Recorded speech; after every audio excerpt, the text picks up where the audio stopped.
پخواني ولسمشر وایي په کور دننه او نړیوال سازمانونه دې له زلزله ځپلو سره مرسته وکړي. سلام ستړي مه شئ، وخت مو په خیر. په AFG پلس چینل کې درته ښه راغلاست وایم.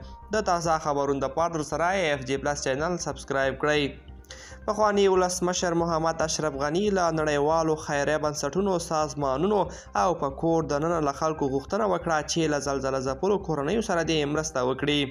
نوموړی نن چهارشنبه د چنګاښ پر لومړۍ په خپله ټویټر پاڼه کې په پکتیکا کې، خوست او د هیواد په نورو ولایتونو کې له زلزله ځپلو سره خواخوږي ښودلې ده. هغه زیاته کړې پر نړیوالو مرستندویه بنسټونو، سازمانونو او په هیواد کې دننه هیوادوالو غږ کوم چې له زلزله ځپلو کورنیو سره مرسته وکړي.